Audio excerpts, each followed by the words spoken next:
सो question के according P O Q is a line, ये पूरी पार्ट जो है मेरा ये line, okay, and is perpendicular to P Q, ठीक है, और sorry O R is perpendicular to P Q, तो ये 90 डिग्री ऑलरेडी गिवन है तो ठीक है। O S is another ray lying between rays OP and O R के बीच में एक और रे है ओ एस, ओके, ये एक और रे है O S. Prove that angle R O S, ठीक है, एंगल आर ओ एस कौन सा है, angle R O S is this, okay, this is angle R O S is equal to half of angle Q O S. Angle Q O S कौन सा है, this one है ना, sorry ये नहीं है, क्यू ओ एस है, Q O S, तो दिस इज द एंगल, ये पूरा एंगल है ना, minus minus angle POS, POS is what, this, ठीक है, ठीक है। अच्छा ये क्वेश्चन पीओएस, अच्छा ध्यान से देखेंगे इसे कैसे कर, ठीक है। सबसे पहले अगर मुझे ये एंगल, ये पूरा कितना होगा, इन दोनों को ऐड करूंगा तो 180 है, ये तो पता है मुझे, ये दोनों एडजेसेंट स्ट्रेट लाइन पे एंगल्स, ठीक है। मुझे निकालना क्या है, मुझे आर ओ एस निकाल, ठीक है, R O S in terms of this and this, okay, इन दोनों के टर्म्स में मुझे आर ओ एस निकाल। तो सबसे पहले ऐसा करते हैं, आर ओ एस निकालने के लिए, ठीक है, एंगल आर ओ एस, ठीक है, ये निकालना है मुझे angle, and is equal to, सबसे पहले तो इसकी टर्म्स में लिखते हैं कि आर ओ एस किसके इक्वल है, ठीक है। अब मुझे पता है एंगल, इससे पहले ये लिखो, ये देखो, angle R O S plus angle P O S, POS, अगर इन दोनों को मैं ऐड कर दूं, ठीक है, this angle and this angle, इन दोनों को ऐड करूं तो मेरा इक्वल टू क्या आएगा, एंगल आर ओ पी, है ना, this angle plus this angle is this whole angle, angle R O P, ठीक है। अच्छा angle R O P is equal to 90 degree, क्यों, क्यों ऐसा क्यों, क्योंकि हाँ, क्योंकि O R is perpendicular to, O R is perpendicular to what, P Q, okay, O R is perpendicular to P Q, ठीक है, इतना समझ आया, इतना क्लियर है, एंड आर ओ पी, ठीक है, इस यहाँ पे एक और चीज लिख देता हूँ, आर ओ पी के साथ ही मैं लिख देता हूँ एंगल आर ओ क्यू भी इक्वल है ना, वो भी सेम लॉजिक, परपेंडिकुलर है, तो ये दोनों ही एंगल्स 90 डिग्री होंगे, ठीक है, ये दोनों एंगल्स 90 डिग्री है। अब मुझे पहली बात देखना है कि मुझे निकालना आर ओ एस की टर्म्स में, ठीक है, तो इस इक्वेशन को आगे करते हैं, ठीक है, इस इक्वेशन को अगर मैं आगे करूं तो angle R O S is equals to angle R O P minus angle P O S, है ना, एंगल पी ओ एस। अच्छा आर ओ पी, इन दोनों को क्या करते हैं, मैं अब दोनों को हाफ कर देता हूँ, ठीक है, बाहर हाफ से मल्टीप्लाई एंड अंदर टू से दोनों को मल्टीप्लाई, है ना, अंदर बाहर टू से मल्टीप्लाई कर दिया, तो angle R O P minus 2 times angle P O S, है ना, ये बात क्लियर है, ये बात क्लियर है। अच्छा अब देखते हैं, एक सेकेंड, हाँ, तो आर ओ पी, ठीक है, आर ओ पी, ये देखो मैं आर ओ पी को लिख सकता हूँ आर ओ पी, ठीक है, angle R O P is equal to, ध्यान से देखना, is equal to 2 angle R O P is equal to 180 degree, है ना, है ना, also 2 angle R O P which is also, ये एक और देखते हैं, एंगल मुझे कौन सा दिया है, Q O S, Q O S plus angle P O S, ठीक है, plus angle P O S is equal to 180 degree, क्यों, लीनियर पेयर, है ना, सबको समझ आ रहा है, ये सबको समझ आ रहा है, यस सर। ये लीनियर पेयर हो गया, ठीक है। तो मुझे इससे पता चला, फ्रॉम इन दोनों इक्वेशन से मुझे पता चला कि 2 angle R O P is equal to 180 sorry is equal to angle QOS plus angle POS। इन दोनों इक्वेशंस को बराबर कर दिया मैंने, ठीक है, ठीक है। अच्छा, अब इन दोनों को इक्वेशंस को बराबर कर दिया, तो इसके बाद मान लो इसको मैं बुलाऊं 2, इसको बुलाऊं मैं 1। अब मैं लिखता हूं यहाँ पे सब्स्टिट्यूटिंग वैल्यू ऑफ 1 इन 2। तो मैंने जहां पे हाफ था, हाफ के बाद 2 एंगल आरओपी था, 2 एंगल आरओपी की जगह मैं लिख लेता हूँ angle QOS plus angle POS minus 2 angle POS, ठीक है।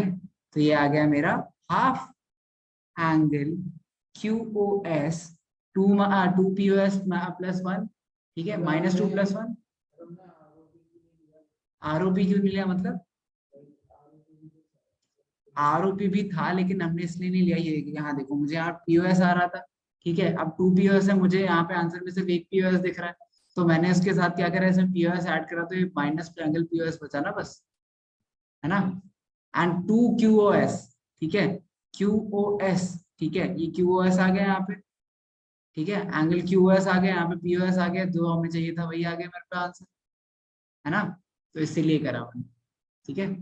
आप इस क्वेश्चन को और भी काफी तरीकों से कर सकते हैं, बहुत सारे तरीके होते हैं ऐसे क्वेश्चन करने के, but this is only one of the ways. अब मैं अगर इसको आपको स्टेप के अकॉर्डिंग बनाऊँ, तो सबसे पहले हमने ये स्टेप करा, उसके बाद हमने ये स्टेप लिखा, उसके बाद हमने ये स्टेप लिखा, उसके बाद हमने ये स्टेप लिखा, ठीक है। ये सारे स्टेप्स, ठीक है, नोट करना है, एक बार नोट करना। सर आप एक बार क्वेश्चन 10 करा दो इसी एक्सरसाइज का। क्वेश्चन 10 तो है ही नहीं इसमें, कौन सा 10? सर 10 नहीं, last question. Last question, last question तो शायद यही नहीं था, एक सेकेंड, सॉरी। 6 क्वेश्चन कह रहे हो आप? Yes sir. अभी करा, स्क्रीन दिख रही है ना?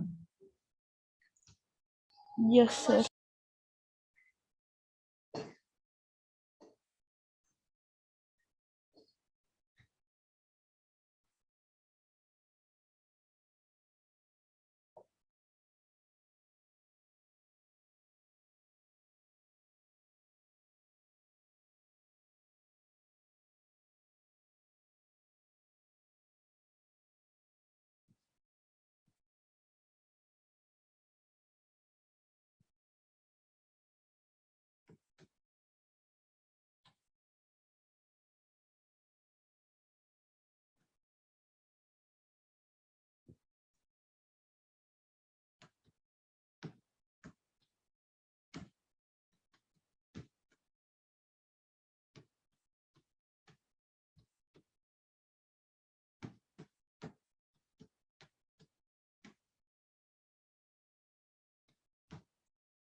लिख लिया सबने?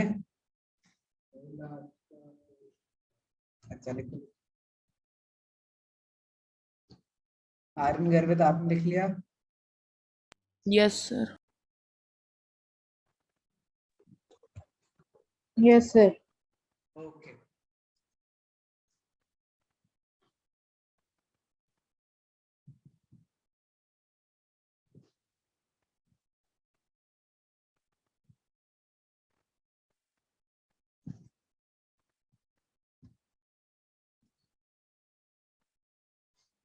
घर पे तो आप तो सेंटर आने वाले थे, क्या हुआ?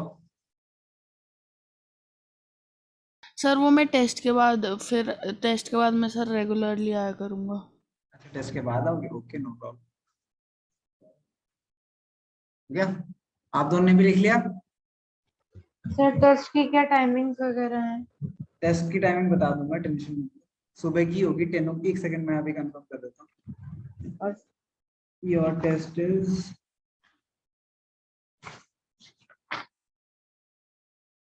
retest 1 to 4 chapters 10 to 11:30. Okay, okay sir 10 to 11:30. सर वो ही आ रहे हैं ना नंबर और वो polynomials 1 to 4 chapters. Okay, next doubt लेते हैं।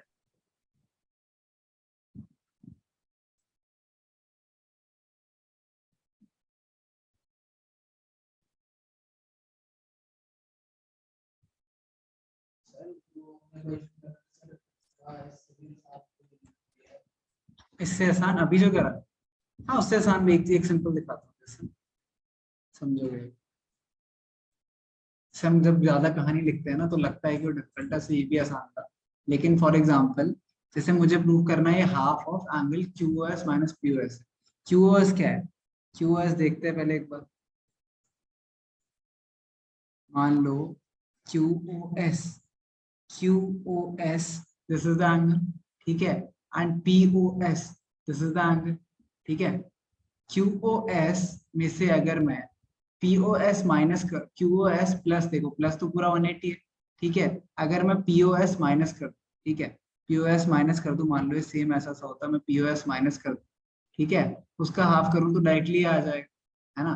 तो लॉजिकली तो समझना आसान, बट इसी कहानी को हम पेज पे जब लिखते हैं ना तो वो कॉम्प्लिकेटेड बन जाती है, ठीक है। इसीलिए ये जो कहानी इसने करा क्या है, बेसिकली इसने पहले क्या लिखा कि एंगल ROS पहले निकाला इसने। ROS कहाँ से निकाला? इसने POS एंड ROP से निकाला, एंड देन ROP की बस वैल्यू लेकर सब्स्टिट्यूट कर, ठीक है। या फिर डायरेक्टली करना होता, अगर डायरेक्टली मान लो आप करते एंड R, ये देखना, ठीक है, एंगल, ठीक है, एंगल कौन सा निकालना है मुझे? ROS निकालना है ना। तो angle ROS plus angle ROP, ठीक है, angle ROQ plus angle SOP, ठीक है, ये तीनों तो 180 डिग्री होंगे, है ना। This plus this plus this 180 degree होंगे, है ना। तो अगर ये 180 डिग्री, अगर ये तीनों इक्वल टू 180 डिग्री है, मुझे ROS चाहिए, ठीक है, मुझे SOP या POS चाहिए, ठीक है, बस मुझे इसको रिप्लेस करना है। एंड इसको किससे रिप्लेस करना है मुझे? QoS से। तो अगर QoS ये है मेरा, QoS is what? Angle ROS plus angle ROQ है मेरा एंगल QoS, ठीक है। QoS में से ये माइनस कर दे तो मेरा ROQ आ जाएगा, है ना। तो angle QoS minus angle ROS, ठीक है, plus angle SOP is equal to 180 degree, ठीक है। बट इस केस में हुआ क्या कि आपके ये और ये दोनों कट गए, ठीक है।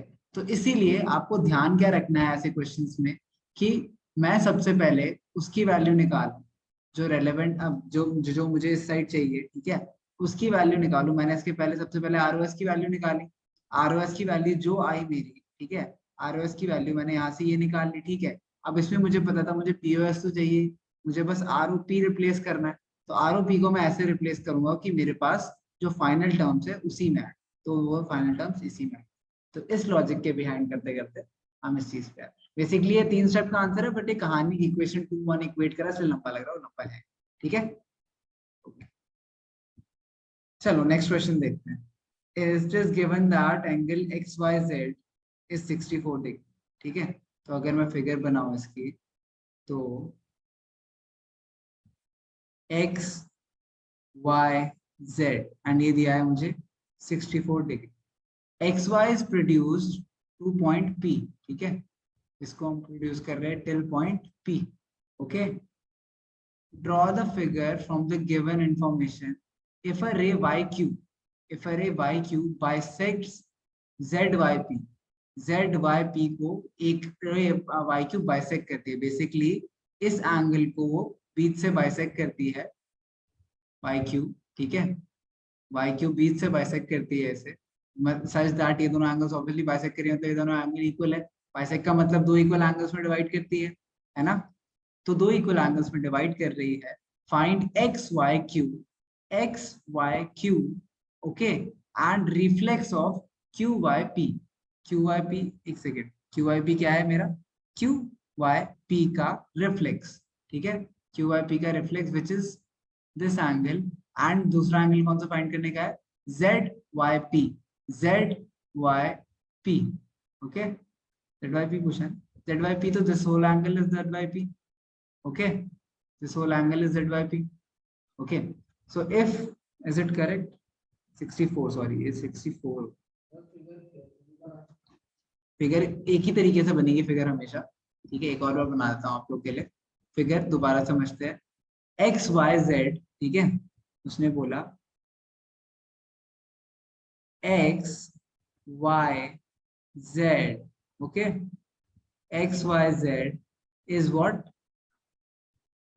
64 degree, okay, now xy is produced to point P, तो इसको हमने एक्सटेंड करा to point P, okay, if a ray yq bisects zyp, zyp this angle है, एक रे yq बाइसेक्ट करता है, इसको बाइसेक्ट मतलब इन दोनों को इक्वल पार्ट्स में डिवाइड करता है, फाइंड xyq, तो पहला क्या करना है, xyq फाइंड करना है, एंड दूसरा क्या फाइंड करना है, reflex of QYP, basically reflex of QYP is this. सो ये तो बहुत सिंपल है, अगर ये 64 डिग्री है, ठीक है, तो ये इसका हाफ हो जाएगा, ठीक है, हाफ हो जाएगा मतलब कितना हुआ है, ये हुआ मेरा 32 डिग्रीज, ठीक है, and this would be what, reflex of this would be 360 degree minus 32 degree, ठीक है, तो वो कितना आ जाएगा, वो आ जाएगा 328 डिग्रीज, ओके, तो ऐसे रिफ्लेक्स एंड दिस, ठीक है, स्टेटमेंट्स इसके लिख लोगे, लॉजिक समझ आ गया, yes sir.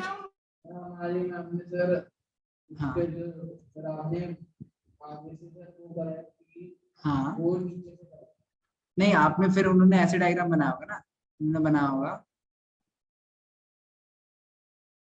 X Y is produced, okay, no no no, सही बात, सही बात, सी, मैंने कहा था ना डायग्राम एक ही करेक्ट हो सकता है, दोनों नहीं करेक्ट होंगे, ठीक है, तो बहुत ही अच्छा पॉइंट है, बहुत ही अच्छा पॉइंट है, अभी करते हैं दोबारा से, इंपॉर्टेंट क्या है कि प्रोड्यूस किसे करा है, ठीक है, वेरी गुड, आपने पॉइंट आउट करा, वरना अभी हम गलत करते हैं, सो एक्स वाई इज प्रोड्यूस, ठीक है, एक्स वाई इज प्रोड्यूस का मतलब, ओके सॉरी, अगर मैं इसका नाम एक्स वाई जेड रखूं, ठीक है, एंड बोलूं एक्स वाई इज प्रोड्यूस, अगर वाई एक्स इज प्रोड्यूस तो इस साइड प्रोड्यूस होगा, अगर एक्स वाई इज प्रोड्यूस तो इस डायरेक्शन में प्रोड्यूस होगा, तो इसीलिए ये इस डायरेक्शन में प्रोड्यूस होगा, ओके, अगर ये इस डायरेक्शन में प्रोड्यूस हुआ तो ये पॉइंट मेरा क्या है, अब ये पॉइंट मेरा है P, ठीक है, अब x y is produced to point P, draw a figure from given information if yq bisects zyp, now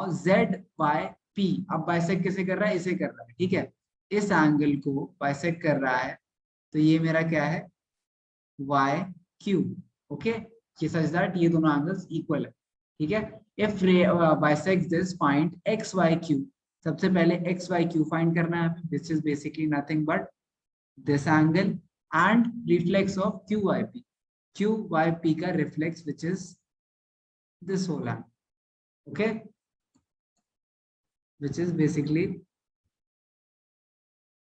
this whole angle, okay, तो पहला पार्ट करते हैं पहले, ठीक है, अच्छा, अब ध्यान से देखना, जो नेमिंग लिखूंगा उसे बहुत ध्यान से देखना, ठीक है, x y z plus z y p is equal to 180 degree, क्यों, लीनियर पे, very good,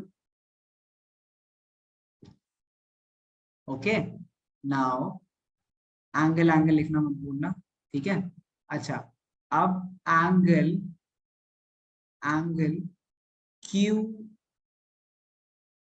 Y P is equal to angle Q Y Z, okay, Q Y is bisector of angle PYZ, ओके, ठीक है, तो अगर ऐसा है and इससे, अच्छा ये पहली स्टेटमेंट से पहले निकालते क्या है, निकाल लेते हैं, पहली स्टेटमेंट के बाद ये लिखना, ठीक है, पहली स्टेटमेंट के बाद यहाँ पे आओगे आप, So angle XYZ is what? 64 degree plus angle ZYP is equal to 180 degree. So angle ZYP is equal to 180 degree minus 64 degree, which is equal to what? 116 degrees. Okay. इसके बाद ये लिखोगे आप, अन्य स्टेप के बाद आप क्या लिखोगे? स्टेप के बाद एक सेकेंड, हाँ वही करेंगे. So angle QIP plus angle QYZ is equal to angle ZYP. ये क्या है?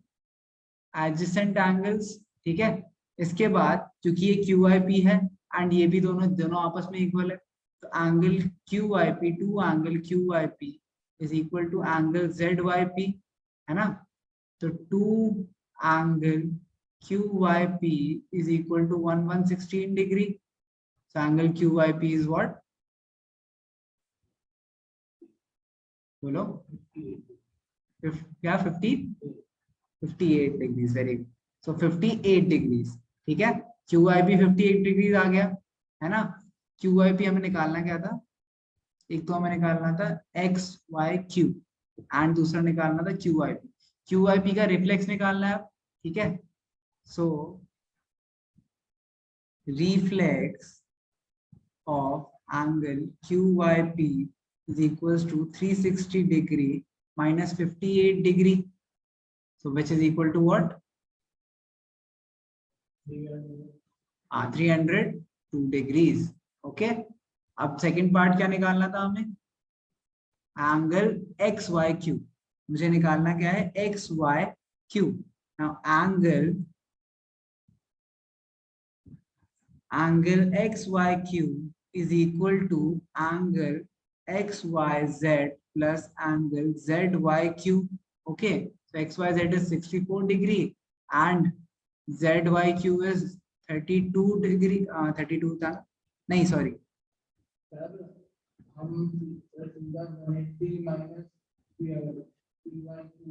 हाँ 180 माइनस ये करोगे. ठीक है. 180 माइनस ये करोगे, वो भी कर सकते हो.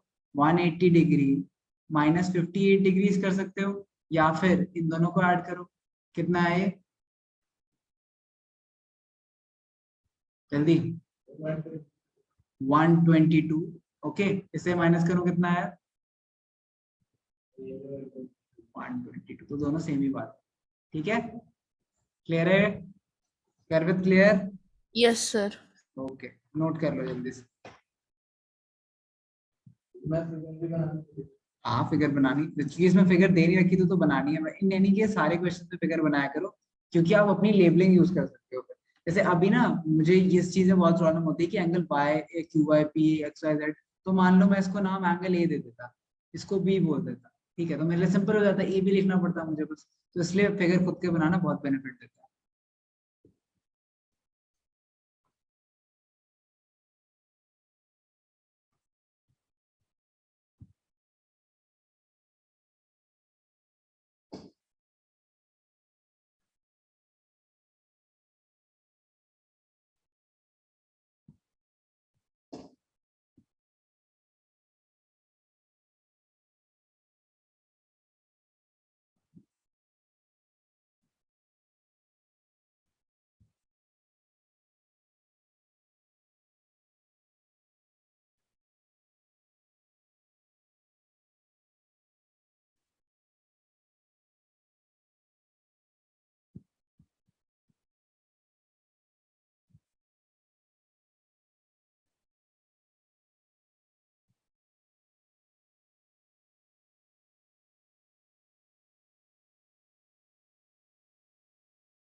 सर कर लिया नोट. ओके. और कोई डाउट तो नहीं है?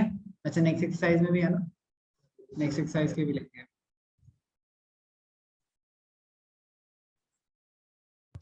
सर कल होगी हमारी क्लास? कल हाँ आपकी क्लास है, आपका टेस्ट है ना, तो डाउट क्लास ले लेंगे ना. फर्स्ट 4 चैप्टर्स के जो भी डाउट्स होंगे वो कवर कर लेंगे. ठीक है. Okay sir. तो थोड़ा सर 12 के अराउंड रख सकते हो? 12 के अराउंड रख दो. ठीक है. 12 के अराउंड रख लेंगे. एक बार कंफर्म कर दूंगा मैं क्या टाइमिंग्स होंगी। Okay, okay sir. Not so sure about it. वैसे तो आपकी हाँ 12 के अराउंड ही होगी, हाँ 12 के अराउंड ही।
इसी टेस्ट के मार्क्स मिले आप लोगों को?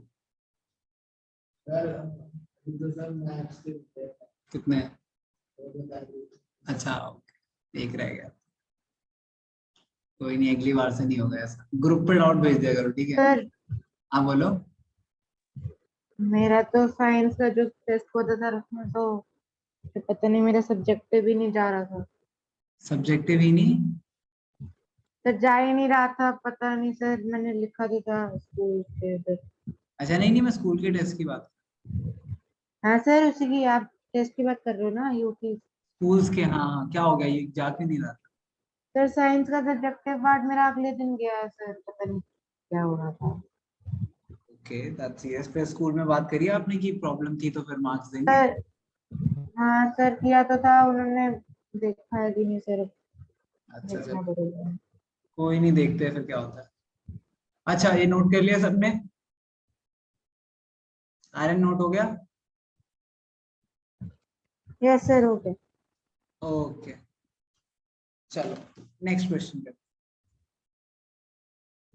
नेक्स्ट क्वेश्चन डाउट था नेक्स्ट एक्सरसाइज का, लास्ट 6 क्वेश्चन, 6.2 का 6 क्वेश्चन। ओके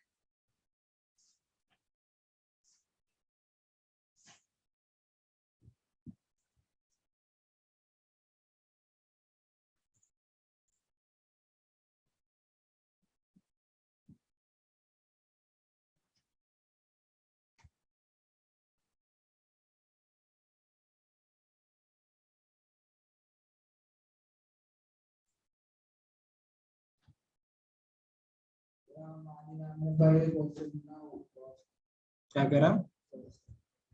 क्रॉस मल्टीप्लाई क्या? अच्छा ये क्वेश्चन क्यों? सिंपल क्वेश्चन है, कुछ नहीं है बस थोड़ी। अच्छा ये बेसिकली ये क्या है ना कि रिफ्लेक्शन आप लोग पढ़ोगे 10th में, ठीक है? एंड ये क्वेश्चन अभी दे दिया है तो इसलिए may be that could be one of the reasons. So RS and PQ and RS are two mirror placed in parallel to each other, and incident ray AB strikes the mirror PQ at B. The reflected ray moves along path and strikes the mirror C and again reflect back to prove that AB is parallel to CD. AB is parallel to CD. Okay आपको basically ये prove करना। अच्छा ये दोनों parallel है, ठीक है? This is acting like a transversal, ठीक है? This is acting like a transversal. अगर ये ट्रांसवर्सल की तरह एक्ट कर रहा है सो यू नो, ठीक है? अच्छा आई नो ये क्यों क्रॉस कर रहा है, सी अब क्या होगा ना इसमें, जैसे दिस एंड दिस एंगल, एक second, this and this angle you know are equal, ठीक है? एंड ऑल्सो ये भी कॉरेस्पॉन्डिंग है तो ये भी इक्वल होंगे, है ना? है ना? तो बट आपको ये रिलेशनशिप नहीं पता है कि यहाँ जो इंसिडेंट रे होता है ना, ठीक है, ये दोनों एंगल्स इक्वल होते हैं फॉर रिफ्लेक्शन ऑफ लाइट, ठीक है? ये दोनों एंगल्स इक्वल होते हैं, ठीक है? तो इसीलिए ये क्वेश्चन सॉल्व होता है क्योंकि सिंस ये दोनों एंगल इक्वल होंगे तो उसके बाद क्या होगा, ये एंगल इक्वल है, इक्वल टू दिस एंगल, उसकी वजह से ये पूरा जो है ठीक है। फॉर एग्जाम्पल अभी दिखाता हूँ, हमें एक रिलेशनशिप नहीं, क्या 10th में हम जो पढ़ेंगे वो क्या पता है कि ये और ये एंगल इक्वल होते हैं, ये 90 होता है एंड ये दोनों एंगल्स आपस में इक्वल होते हैं, ठीक है। इस लाइन को हम नॉर्मल बोलते हैं एंड ये दोनों एंगल्स आपस में इक्वल होते हैं, ठीक है। रिफ्लेक्शन का ये कॉन्सेप्ट होता है, ओके। अब जब मैं बात कर रहा हूँ कॉरेस्पॉन्डिंग एंगल्स की, ठीक है, अब मुझे बेसिकली क्या प्रूव करना है कि ये पूरा जो एंगल है, ठीक है, वो इस पूरा एंगल के इक्वल है, ठीक है। मुझे ये प्रूव करना है सिंपली। अच्छा, ये एंगल मुझे पता है, ये एंगल मुझे पता है इस एंगल के इक्वल है, ठीक है। And this whole part is equal to this whole part, okay. This whole part, ये भी कॉरेस्पॉन्डिंग एंगल्स, ठीक है। ऑल्टरनेट इंटीरियर एंगल्स, ये अगर z बना दूं मैं यहाँ पे, तो ऑल्टरनेट इंटीरियर एंगल्स ये दोनों इक्वल है, ठीक है। तो बेसिकली अब अगर ये पूरा 90 है, ठीक है, ये पूरा 90 है, 90 में से ये दोनों, ये क्या पार्ट है, ये इक्वल टू दिस पार्ट, ठीक है। इससे आप क्या प्रूव करोगे, अगर मैं अलग से छोटा सा सिर्फ इतना पार्ट बनाऊं, ठीक है, ये 90 है एंड ये दो रेज आ रही है, ये दो एंगल्स इक्वल है, ठीक है। तो आप ये कह सकते हो, आप ये कह सकते हो कि अगर ये पूरा 90 है, ठीक है, मान लो से x ले लूं तो ये भी x है, ठीक है। तो ये एंगल अगर मेरा, ये एंगल कितना हुआ मेरा, ये 90 माइनस x हुआ, है ना। इसी तरीके से ये एंगल क्या हुआ, ये भी एंगल 90 माइनस x हुआ, ये वाला जो एंगल है ये भी 90 माइनस x हुआ। तो उससे प्रूफ क्या होगा कि ये एंगल, ठीक है, ये एंगल और ये एंगल इक्वल है, ठीक है। इफ दिस एंगल, मान लो इसको मैं a बुलाऊं, इसको मैं b बुलाऊं, ठीक है, इसको C एंड इसको D बुलाऊं, ठीक है, सब कुछ हटा के सिर्फ ABCD लिखता हूँ, ठीक है। This angle is A, this angle is B, this angle is C, and this angle is D. So I know B and C are equal because corresponding angles, ठीक है, corresponding angles है B और C, तो ठीक है। And we also know B is equal to A, ठीक है, we know B is equal to A, comma C is equal to D, ठीक है। ये अभी हमने इससे देखा, ठीक है। तो बेसिकली ये चारों इक्वल हो गए। अगर ये चारों इक्वल है, अगर ये चारों इक्वल है, तो मैं क्या ये कह सकता हूँ, इस एंगल को अगर आप ध्यान से देखो, इस एंगल को अगर आप ध्यान से देखो, तो मैं इसे कह सकता हूँ कि ऑल्टरनेट एक्सटीरियर एंगल्स है। देखो मान लेते हैं, ठीक है, मान लेते हैं इस ये लाइन मैंने बना दी आप, ठीक है। अब मुझे फॉर एग्जांपल प्रूव करना है ये एंगल, ठीक है, एंड ये एंगल, ठीक है, इक्वल प्रूव करना है। I know that A is equal to C, ये हमने प्रूव कर लिया अभी, ठीक है। If A is equal to C and ये एंगल कितना होगा, ये 90 माइनस ए होगा, ये एंगल कितना होगा, 90 माइनस ए होगा। सो 90 माइनस ए इज और ये वाला कितना होगा, 90 माइनस सी होगा, 90 माइनस सी होगा। तो ये दोनों एंगल इक्वल आ गए, ठीक है, मतलब ये छोटे वाले अंदर वाले जो एंगल से इक्वल आ गए एंड ये दोनों तो ऑलरेडी इक्वल थे, तो ये 2C हो गए, ये 290 माइनस सी हो गया, 290 माइनस सी हो गया।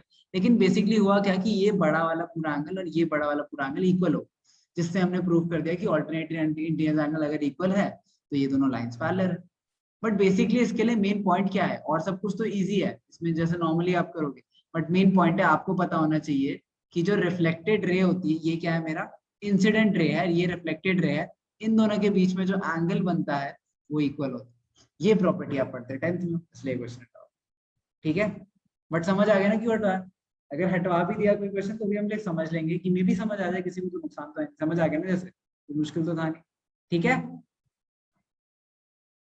क्लियर है सबको? Yes sir.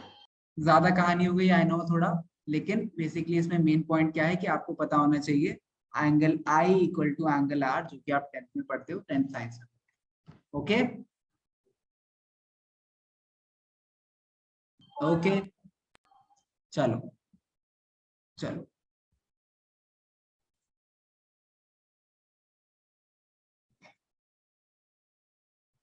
ओके, चलो सब यहाँ देखो, इस क्वेश्चन में एक सिंपल सी चीज करनी है, और क्यों करनी है भी समझते हैं। एक लाइन बनानी है मुझे जो आर के थ्रू जाए, ओके। अच्छा, मुझे ये एंगल निकालना है, ठीक है, एंड ये एंगल निकालने के लिए मुझे पता है कि या तो ये किसी के पैरेलल हो, ठीक है, या तो ये लाइन किसी के पैरेलल हो तो मैं निकालूं। बट सिंस ऐसा कुछ मेंशन नहीं है, कुछ दे नहीं रखा मुझे, तो मुझे बेसिकली ये पूरी लाइन बनानी पड़ेगी, ठीक है। एंड ऐसे बनाऊंगा मैं, मान लो मैं बनाता हूँ एक लाइन, एल एम बनाता हूँ, ठीक है, एल एम सच दैट, ठीक है, we draw a line L M such that LM is parallel to ST, okay, and हमें ऑलरेडी पता है PQ is parallel to ST, ठीक है, तो हमें पता चल गया कि PQ parallel to ST parallel to LM। हमने पढ़ा था कि दो लाइंस आपस में पैरेलल हो तो तीसरे लाइन के भी पैरेलल हो जाती है ना, ओके, तो ये पहले रिलेशनशिप हमें पता चला, ओके। अच्छा, अब स्टेटमेंट्स लिख लेना, स्टेटमेंट में एक बार लिखा चुका हूँ बट इसे ध्यान से यहाँ पे देखते हैं, ठीक है। अच्छा, ये वाला जो एंगल है और ये वाला जो एंगल है, ये क्या है, कोइंटियर एंगल्स है ना, तो angle T S R plus angle S R M is equal to 180 degree, reason being co-interior angles, okay. And कौन से पैरेलल लाइंस भी हमेशा लिखनी होती है, S T is parallel to L M, ठीक है, अगर मैं S T is parallel to L M तो उसकी वजह से क्या है, ये कोइंटियर एंगल्स है। अब मुझे पता है T S R is 130 degree plus angle S R M is equal to 180 degree, so angle S R M is equal to 50 degree, okay, 180 minus 130 50 degree, okay. अब यहां देखते हैं, अगर PQ is parallel to LM, so same reason PQR plus angle QRL which is this angle, ठीक है, is equal to 180 degree, same reason, co-interior angles, okay। Now PQR is 110 degree plus QRL is equal to 180 degree. So angle QRL is equal to 70 degree. Okay. Now angle L Q से लिखा था, Q से लिखते QRL plus angle QRS plus angle SRM. Basically, this angle plus this angle plus this angle is equal to 180 degree, and we write the reason as angles in a straight line, okay। अब angles in a straight line दिया है हमने, QRL हमें कितना पता है, QRL 70 degree पता है, plus angle QRS plus SRM is 50 degree equal to 180 degree. So angle QRS is equals to 180 degree minus 50 degree minus 70 degree, which is equal to what? 60 degree. 61? 60 degree. 70, 50, 120, 180 minus 120, 60 degree. Clear है? चलो, clear है तो जल्दी से note करो, इसके बाद इसका नेक्स्ट क्वेश्चन करेंगे। और फिफ्थ में भी डाउट था, फिफ्थ में भी डाउट था, फिफ्थ हो गया, ठीक है, ओके, ये नोट कर लो जल्दी से।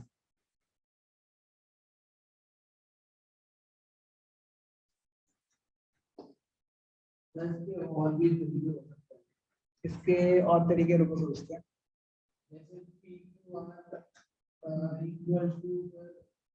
एक और तरीका बहुत सिंपल क्या है, इससे बेटर तरीका, अगर 180 नहीं यूज करना तो ये तरीका देखो, यही लिख देता हूँ साइड में, इस तरीके को देखना। अब मैं नाम देता हूँ एंगल से, क्योंकि मैं दोबारा इतनी कहानी नहीं लिखने वाला, ठीक है। मान लो इस एंगल को मैं ए बुलाता हूँ, इसको बी बुलाता हूँ, इसको सी बुलाता हूँ, इसको डी बुलाता हूँ, इसको ई बुलाता हूँ, क्लियर, ठीक है। Now we know that angle, ठीक है, angle A is equal to angle E plus D, क्यों, कोरस्पॉन्डिंग इंटीरियर्स, मैंने क्या कहा, this angle is equal to this angle, ठीक है, corresponding, and we know angle, देखो कोरस्पॉन्डिंग है, ओ सॉरी, हाँ राइट, ये हुआ मेरा alternate interiors, very correctly said, alternate interiors. Alternate interiors and then angle C, और ये क्या लिया था हमने, E plus D लिया था. हाँ, तो angle C is equals to angle E plus angle B. ठीक है, ये भी बात क्लियर है. ओके, ये बात ये सिंपल सी चीज है. अच्छा, इज इक्वल, ये भी ऑल्टरनेट इंटीरियर. ठीक है, ए और सी की वैल्यू मुझे पता है. ए और सी की वैल्यू क्या है, 110 एंड 130. ओके, अच्छा, अब मुझे ये पता है this angle B plus angle E plus angle D is equal to what, 180 degree. Okay, this is equal to 180 degree. मुझे कुछ नहीं करना यहाँ पे, मुझे बस एंगल डी की वैल्यू निकालनी है. Angle D is what, angle A which is 110 minus angle E. ठीक है, तो angle B is 130 minus angle E plus angle A. ठीक है, ये पूरा मेरा क्या था, बी था. ठीक है, ये वाला बी पार्ट था मेरा, plus angle E plus D वाला पार्ट लिखते हैं. D is what, 110 minus E, 110 minus angle ई, है ना. दोबारा बताता हूँ, ध्यान से देख. बी क्या है मेरा, यहाँ से बी निकालते हैं. ठीक है, यहाँ से बी क्या है, b is equals to c minus e. B is equals to 130 minus e. इसी तरीके से यहाँ से डी आया 110 minus a, sorry minus e. ठीक है, ए की जगह 110, ई उधर चला गया 110 माइनस ई. तो अब इनकी वैल्यूज डालते हैं. बी की जगह 130 माइनस ई प्लस ई तो ई रहा. ठीक है, plus 110 minus e equal to 180 degree, है ना. एक प्लस ई कट गया, माइनस ई. ठीक है, 130 plus 110 is what, 240 minus 180 is equal to e उधर जाके प्लस हो गया ई 60. तरीके तो बहुत नोट करना है वाला तरीका, कर लो अगर चाहो तो, कर लो चाहो तो.